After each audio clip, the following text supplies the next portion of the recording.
From New York City, it's Candid with Terry P.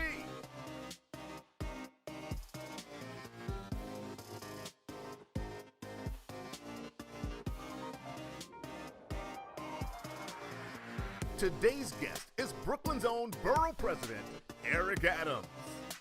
Up next on Candid. Now, here's Terry Patterson.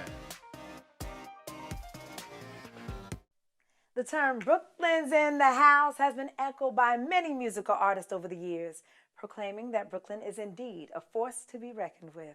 Our special guest today plays a major role in the makeup of today's Brooklyn. He shares his journey and his challenges. All this and more when we come back. You're watching Candid, and I'm Terry P. Welcome, everyone. Thank you for joining us. Taking it to the street is becoming a popular segment on the program, so let's get right to the Candid fun. Our field correspondent, Cordelia Donovan, is on location. Let's join her now, live from downtown Brooklyn. Hello, Cordelia. Now, today's topic for today, we're going to talk with Brooklynites about Brooklyn. What's their favorite place, where they like to go, where they like to eat. So today's edition of Taking It to the Streets, we're talking to downtown Brooklynites. Now, we are here in downtown Brooklyn with the lovely, what's your name? Khadijah. Khadijah, and where are you from? Originally Jersey City. Jersey City, what are you doing around these parts? Well, right now I'm looking to get some theater tickets for me and my mom. Oh, what show? Nightmare Before Christmas. It's supposed to be like this live orchestra movie theater showing with Danny Elfman, too, of all people. Wow. So from Jersey, you're down in Brooklyn. Now, do you like Brooklyn? Yeah, I love Brooklyn. I really don't get out here as much as I really like to. And what do you love about Brooklyn? Honestly, I'd have to say the artistic community because, you know, you look at it and there's like people who come out here who are in like street arts and you have fine arts and you have people from music. So it's just like a whole mismatch of like people in the creativity. So, you know, you see that in Brooklyn among any other boroughs out here. Wow, that is so great to hear. So you must be an artist yourself. Yep, I'm a writer and playwright, spoken word artist, that kind of thing. Kind of eclectic. Ooh, I like that. Now you're talented, huh? Actually, the last time I was in Brooklyn, it was for the Women of the World Poetry Slam competition, and a couple of my friends were actually finalists, so I got to come out and support them. So I have a question for you. Do you have maybe just a little bit of your poem to share with Brooklyn on today, since it's your favorite borough? Sure, I do have like one short bit. Like, yeah, come on. Brooklyn wants to hear it. All right. There is a monster wearing my skin, an exquisite corpse of a creature pieced together from life's ugliness. Every painful memory is another stitch in the beastly tapestry. There's a monster eating my heart. Its fangs are envenomed with chaos and confusion, paralyzing poisons that I choke on like blood. As all the happiness drains from my veins, it leaves me hollow. There's a monster screaming in my skull. Its existential exorcisms echo through my head like the ringing of a funeral bell. When unanswered prayers turn wandering ghosts, this graveyard brain gets louder, the monster stronger, and some days it'd be easier to sacrifice hope on the altar of silent despair, because the world's going to shit and I don't want to care anymore. Its name is hopelessness. And I'm such an optimist, always seeking silver linings. You wouldn't think this lives in my skin. But just because you can't see them, that doesn't mean monsters don't exist. Wow, thank you for all of that today, and we had a good time. No, thank you for sharing your spoken word. Good, thank you so much for joining us. What's your name? Angel. Angel, nice. Are you sweet? Sometimes. Sometimes, okay, all right. Question, where are you from? Brooklyn. Obviously. Dumb question. And I see, do you love this borough? Of course, there's nothing better. All right, where did you grow? What section of Brooklyn? That's a hard question. I lived all over Brooklyn. Like, name a few. Brownsville, East New York, okay. Bed-Stuy. Oh, all the real areas. Crown Heights. Crown Heights, all the real areas you lived in. Yeah. You gonna move anywhere else? Nah. Okay, I like that. So, since you love Brooklyn so much, what's your favorite place in Brooklyn? Right now it's Dumbo Park. Dumbo Park. Wow, what do you like to do there when you go? When my family gets together, we do picnics out there. At Dumbo Park, and you look at the bridge and stuff? Nah, they got basketball courts, you got roller skating, and you got a playground specifically made for little kids, so you put the little kids in there, you gonna have fun. Okay, all right. What you be barbecuing up in Dumbo Park? We're gonna have to invite me sometime. Maybe. Thank you so much, Angel, for answering our questions. And enjoy your day in Brooklyn. Definitely will. All right, thank you. Thank you, Cordelia. Yes, yes, yes. Brooklyn is definitely a special place, home to some of the most talented and influential people of all time, including myself. Hip hop icon Jay-Z, phenomenal singer and actor Barbara Streisand, and many, many others. Coming up next, my special in-house guest is an extraordinary leader who has made a life commitment to serving the people while faced with many challenges. All this and more when we return. Please stay with us. Many times we see the light of blessings shining on people and overshadowing those dim places in their lives. Dim places that helped propel them to shine for us in the first place. Today's guest is one of those bright shining lights. He has overcome many challenges and is here today to invite us all into his world, a special world that has brought him to this place and time. He's the 18th Borough President of Brooklyn, New York. Welcome, Eric L. Adams. Thank you. Thank you. Candid with Terry. Yes, right. Yes, how you doing? Good. Saw you Saturday. Was it Saturday or Sunday night? It was Saturday. Saturday Yes, night. Right. yes. At a nice vegan event. Yes, you know, indeed. music, Erykah Badu doing her thing. Yes, she did. You know that, It was you know, wonderful. Great A vibe. lot of chocolate in the room, Yeah. but you were surely the best chocolate Oh, there. well, thank you. Appreciate that. Well, you know, ladies and gentlemen, our borough president, Brooklyn, he represents very well. I'm so glad that you were able to get into office. Yes, thank you. You're Thank doing you. some wonderful things. Thank you. Continue. We got a You're lot welcome. to do. You know, Yes. Brooklyn's in need. Yes, you know. we are. Mhm. And we're changing, though, ever changing. Every day it's a different place, and you know, change is frightening, Yes, for some. and folks need to really move with the change. Right. You know, and I hear people all the time. They talk about how their neighborhood is changing, what's different. This Brooklyn, this borough is so diverse. Yes, it is. And what we often don't realize that Brooklyn has always evolved. Yes. Brownsville used to be all Jewish. There Right. used to be a book called Tough Jews. Right. Washington Avenue from Atlantic to Eastern Parkway used to be all Greek. Look at that. Before African Americans moved in. Right. We have a whole new ethnic group in Williamsburg called hipsters. Yes. You know, the Hasidics are angry And- that they are encroaching on their historical area. Oh, So wow. the borough changes. You Yeah, know, Bay completely. Ridge, people forgot about Gina Bova killing, Yes, Willie you're Turk absolutely years ago. That has changed now. It's one of the largest, Bensonhurst is one of the largest Chinese populations in the entire globe. Oh, you know, really? I didn't even know right? that. Bay Ridge used to be Italian and Irish. Yes, that's what now I know it's, for. It's a top Yemen, Pakistan community. This whole borough, Changing. right?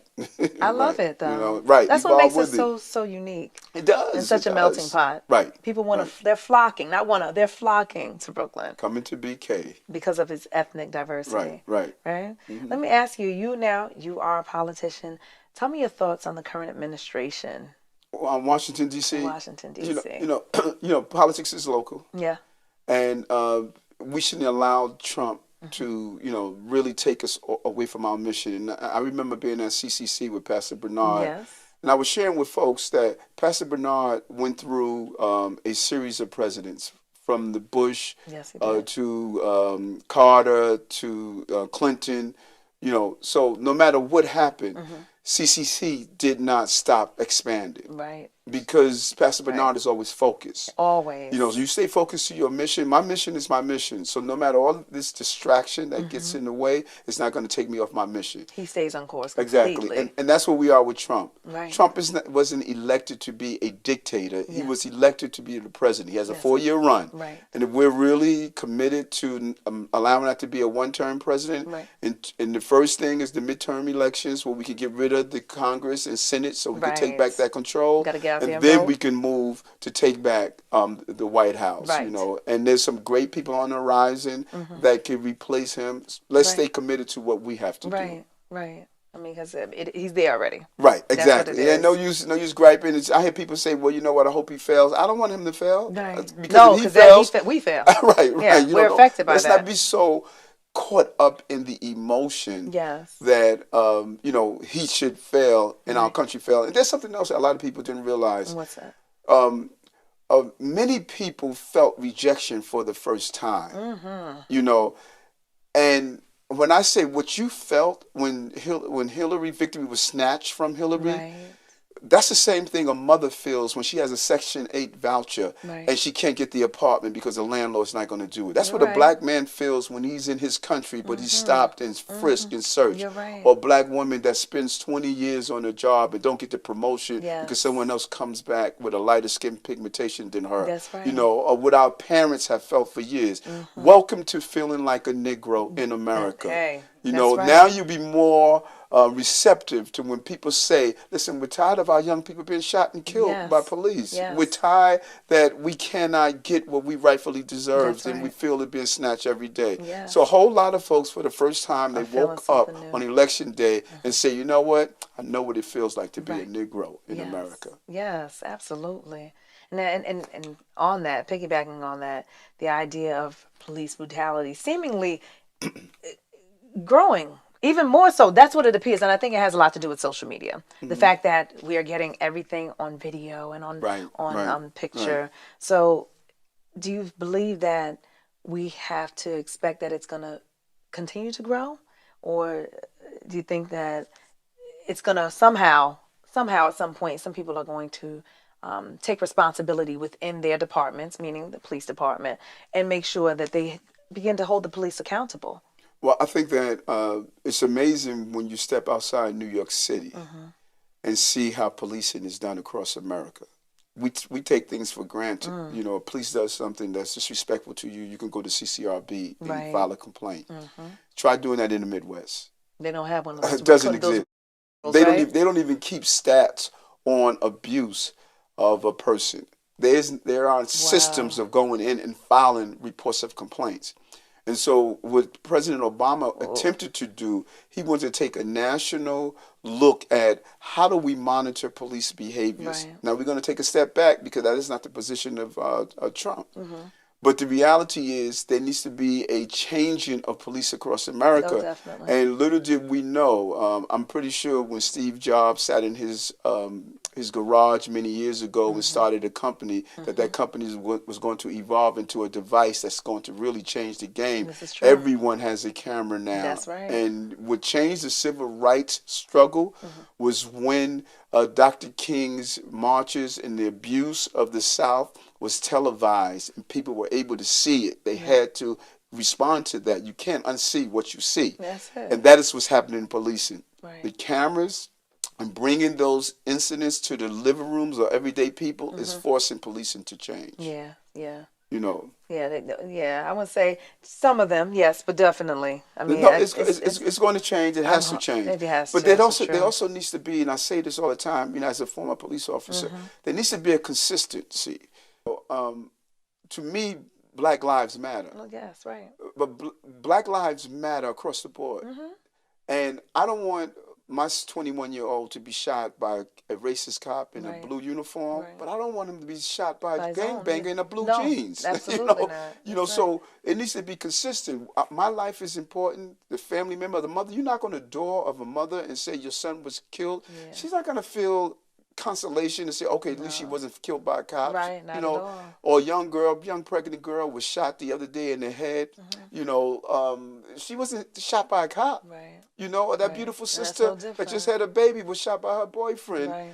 Was killed saw yesterday. that, Wasn't a yes. cop that killed That's her. right. You know, so Black lives mean that no innocent That's right. person Should should be lose killed. his or her life. Yes. And that's the consistency to me that's important Yeah. that we need to articulate. Oh, absolutely. Yeah, I heard it. It's the truth. It's absolutely correct. How do you juggle family and work, like doing all that you do? You keep yourself so busy. How do you juggle that all? Putting things in perspective, you know, my only child, Jordan, we just came from a 21-day trip abroad. Oh, beautiful. It was his first time going abroad. Okay. I encourage every young person get a passport. Yes. Because being global is not going to Chinatown and having some Chinese food. Hello. You know, it's about not being afraid, Yes. not being intimidated. We visit France, Turkey, China, and Sri Lanka, He had a and just blast. having him going somewhere where English is not the language, so he could understand what it Yes. is to feel uncomfortable. That's right. And just spending time with your family, taking that downtime. I don't have a problem with say, listen, I'm canceling my meetings. Yes. I need some times. And black men don't do enough. Take care we of ourselves. we like bubble baths also. Yes, we do. You know I what know I'm you, saying? you guys do, I should say. You Yes, know? and yeah. Nah, black men have to take care. Stress Yes. is killing us. Yes, indeed. And if we don't take care of ourselves, then we will find ourselves in a situation where we'll have some serious health crises. This is true. And I know when to turn off. Yes, we need to. We do. The fact that you said it leads to a lot. It can lead to a lot of health issues, including mental health issues. Right. Right, which we know is very, very prevalent in the African American community, and a lot of people tend to ignore it and or to keep it under the rug. So true. And that's a big problem. Yeah. Not getting the help that you need when you're going through something, and we try to self-medicate ourselves by what we eat, what we drink, what we smoke, what we sniff. We want to self-medicate ourselves, but it doesn't go away. Nope. That pain lasts a lifetime, and it manifests itself in the people that are around us. Exactly. Because you cannot be mentally stable to get in an argument with your lady that you just had a baby from and take out a gun and shoot her in her head. Right. Something's not right. Clearly. Right. Yeah. Right. Well, what do you do? Since we want to sometimes unwind, you talked a little bit about unwinding. Exercise, what do you do for that? I enjoy exercise. I enjoy running. I enjoy riding my bike. I enjoy just taking some time, just doing some serious reading and sitting down and just cooking. I enjoy cooking. I used to never cook before, but now, brother can burn. Are you chefing it up Yes, like you Chef Boyardee? I call Sunday Experiment Sunday, where I try these different spices and different foods. Okay. The key to eating healthy, food has to look good. Yes. It has to be good. Yes. But it has to taste good. You're right about that. Now, that's what I was going to ask you. Well, who said it was good? Right. No, who said your food was I good? always give it around and tell people to check it out. And all of our palates are unique to us. Yes, they are. There are different things that some people like sour food, spicy, hot. Tart. And I've learned how to use spices to excite my palate. This way I can get the enjoyable things that I enjoy. Because if your food is not good, you're not going to eat it. You're going to feel as though it's a job to nourish yourself. Making it tasty, what it's supposed to be about. And that's part of the key we want to do about healthy eating. Yeah. I want to partner with some chefs to create tasteful, healthy food. That's great. That people can get the taste that they're looking for and eat healthy. And know that you can just eat greens and rice or quinoa. And that alone can be a very fulfilling and enjoyable meal. Without a doubt. I love it. Okra. There used to be this commercial when we were growing up that this is not your dad's Oldsmobile. Veganism is not your dad's veganism. Right. You go online and you Google some of the recipes. Right. Man, there's some great good food out there that you can. Truth. Right. And you're not poisoning yourself. There's a spiritual connection with food when you know that it's nourishing your body and it's not killing your body. Particularly with the younger generation. The amount of young rappers who are dying, who are getting diabetes. Having strokes. Yep. It's unbelievable how young people are dying and are getting serious ailments. Not taking care of themselves. Not taking care of themselves. Yeah. Well, tell us what's next up for Eric Adams. Well, City Hall is only one place to go. I've said it when I ran for state senate. Yes. People used to say you can't say what you're going to do in your next office. When I ran for state senate, I said I want to be borough president. Yes, you did. I said I'm going to be borough president because I want to be the mayor one day. And so how do I tell Jordan to reach for the stars on what you want to do in life? And let people know what you want to do. If I'm too afraid to say what I want to do. That's right. And that's the problem. They expect black men not to be very clear on their mission. I'm very clear on my mission. You are. I've seen everyone else who have been mayors, and there's no way that I can't do the job of running the city like New York. Brooklyn's the third largest. Brooklyn is the third largest city in America. Look at that. Think about that. Yes. Yes. If you could do it here in Brooklyn, you could do it. You could do it everywhere. I tell everybody it's two types of Americans. What's that? Those who live in Brooklyn, and those who wish they could. Yes. Listen, one day I tweeted that for you when you came to church. You at CCC and you said that. I was like, yes, that's right. We'll be right back. Stay tuned. And we're back now. Eric Adams. We're about to get into a segment of the show. It's called Keeping It Candid. With Keeping It Candid, it's an either-or situation. Basically, just like you've done before, you have to keep it candid. Sounds like a plan. All right, let's go. Vegetarian lifestyle or chicken and meat on occasion? Vegan, not even vegetarian. Okay. Plant-based, not even That's- vegan sometimes. that's right, Plant-based, plant-based. right. That's Because vegans will eat some Oreo cookies, and I won't. Oh, I didn't know that. I don't do any oil, no dairy, no meat, no salt. Okay. Right. Oh, right. Wow. Love it. Okay. New York City skyline or New York City's river view? River. River, Love the water. Me too. Yes. Okay. All right. Mean what you say or show me what you mean. Show me what you mean. Right? Because actions speak louder than words. All the time. All right. I'm big on that too as well. Politics require thick skin or those who are light at heart can handle politics? Light at heart and can handle politics. Gotta laugh, gotta smile. Yeah. Don't be so serious all Right. the time. Okay. All right. And I think some people would think it's just the opposite. Right. Okay. A Ferris wheel or a roller coaster? Ferris wheel. Okay, you like it easy. Yes. Roller coasters are very exciting and sometimes can be a little bit too much, right? Right. What about a suit every day or a suit, sneakers, and jeans any given day? Oh, give me the jeans, the suit, the sneakers, comfortable. Nice blazer, Right. some nice pants. Right. Leave the socks. Leave all the undergarments for a while. Let it Chill out. hang. I love it. Love it. Thank you. Thank you. My goodness, you guys Good to heard see it. you. He is here. Eric Adams. Thank you for watching. We'll be right back. Thank you guys for watching, and thank you to our guests, our very own Brooklyn Borough President, Eric Adams. And in his words, there are two types of Americans, those that live in Brooklyn and those that wish they could. See you guys next time.